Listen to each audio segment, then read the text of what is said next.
In Port Charles, where secrets thrive like shadows on the walls of the hospital, few things are ever as simple as they appear. Giovanni Gio Palmieri had always been a risk-taker, young, idealistic, and loyal to a fault. But this time, his decision to help Emma Scorpio Drake came from something deeper than youthful recklessness. It was faith in her heart, in her passion, and in the quiet conviction that what they were about to do mattered.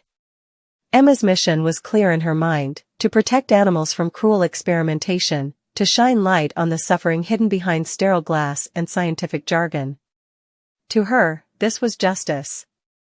But beneath the surface of this noble cause, something far darker was pulsing in the shadows of the lab they were about to enter. And neither of them understood just how much danger awaited them on the other side of those locked doors. Emma had always inherited her mother's compassion and her father's courage, but those virtues could easily become a curse. What she thought was an investigation into animal cruelty was, in truth, a step into a labyrinth of deceit, greed, and manipulation orchestrated by Professor Henry Hank Dalton, a man whose charm masked a chilling obsession. Dalton's research lab was not the sanctuary of progress it pretended to be. Rumors had long whispered about missing test subjects, falsified results, and a donor list that included some of Port Charles's most powerful names. Yet Emma, blinded by her belief that she was fighting for the voiceless, pressed forward. And Gio, loyal to her to the end, followed her into the storm. When they slipped past the hospital's back corridor, the night air felt colder than usual. Gio tried to convince himself it was just adrenaline, but a nagging instinct told him they were walking into something monstrous. As they moved deeper into the restricted wing, the fluorescent lights flickered, casting ghostly reflections on the walls. Every door looked identical, white, silent, and sterile, but behind one of them lay the truth that would shatter everything they thought they knew. Inside the lab, the hum of machines drowned out the sound of their breathing. Rows of glass tanks glowed faintly in the dim light, filled with indistinguishable shapes that made Emma's heart seize. This was no animal testing facility. These were human trials. Fragments of notes scattered across the desk revealed references to DNA mapping, neurological alterations, and an unnamed project marked Phase X. Emma's eyes widened as she pieced together the horrifying truth: Dalton wasn't saving lives, he was playing God. And someone from within General Hospital was funding it. For Gio, the horror came not from the site itself, but from the realization that Emma was in the middle of something that could destroy her future. His first instinct was to protect her. He reached for her hand, urging her to leave before it was too late, but Emma's determination burned through her fear. She snapped photos, collected samples, desperate to expose the truth. In that moment, the security system detected their movement, and the room erupted in shrill alarms. Flashing red lights washed over them like blood. Panic filled the air. Gio knew they had only seconds before security arrived. Without thinking, he made the only choice his conscience would allow. He shoved Emma toward the exit and told her to run. The alarms blared louder, footsteps thundered down the hall, and before long, the sound of heavy doors slamming echoed through the lab.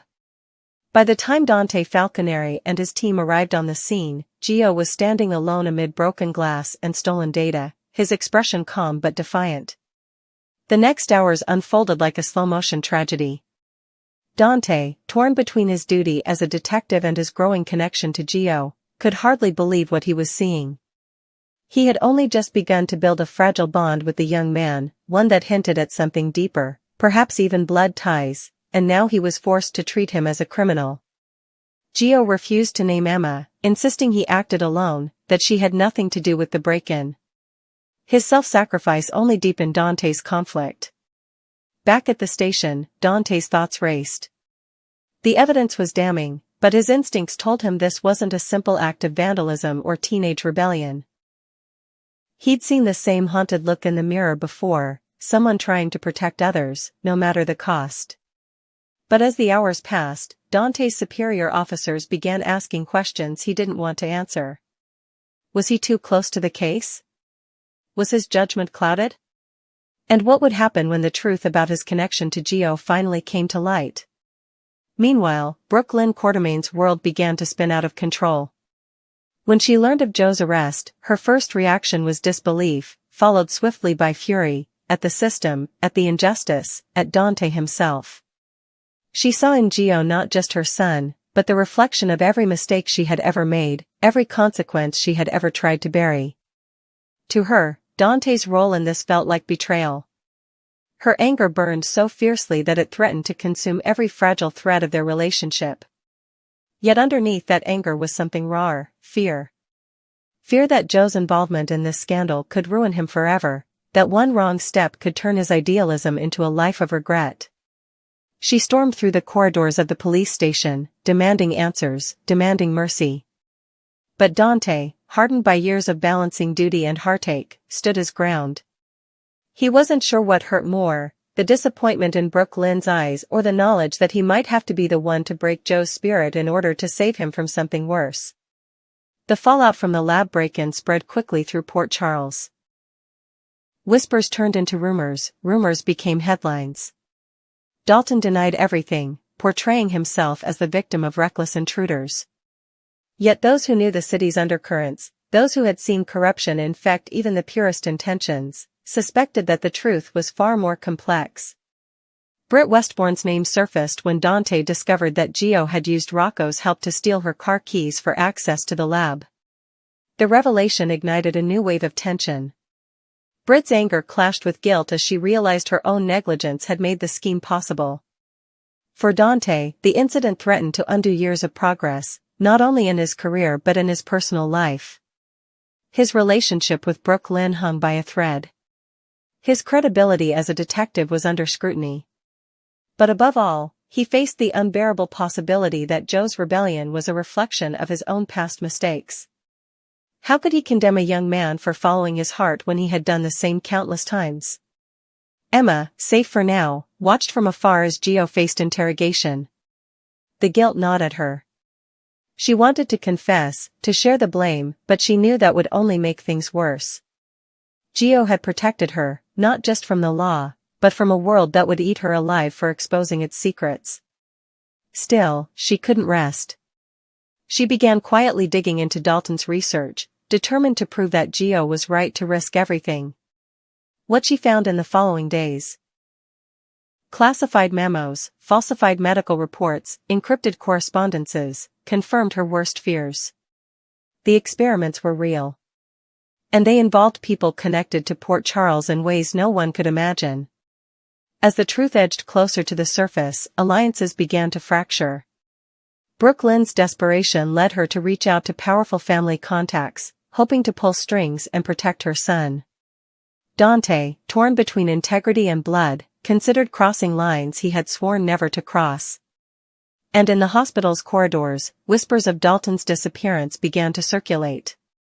Joe's act of courage, or recklessness, depending on who told the story, had lit a fire that could no longer be extinguished. It wasn't just about animal cruelty or illegal experiments anymore. It was about the heart of Port Charles itself, the secrets buried under decades of ambition, power, and betrayal. Emma and Gio had stumbled upon something that could destroy reputations, careers, even families. By the time the dust began to settle, nothing would be the same. Dante's future as an officer stood on the edge of collapse. Brooke Lynn's trust in him was fractured beyond repair. And Gio, though still behind bars, had become an unlikely symbol of defiance, a young man who dared to challenge the lies hidden in the very place meant to heal.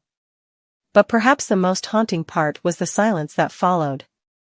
Because in the shadows of the lab, among the broken glass and smoldering secrets, something, or someone, had been left behind. A file marked Subject 14 lay half-burned on the floor, its contents erased but its warning clear: the experiment wasn't over. And for those still living in Port Charles, the real danger had only just begun.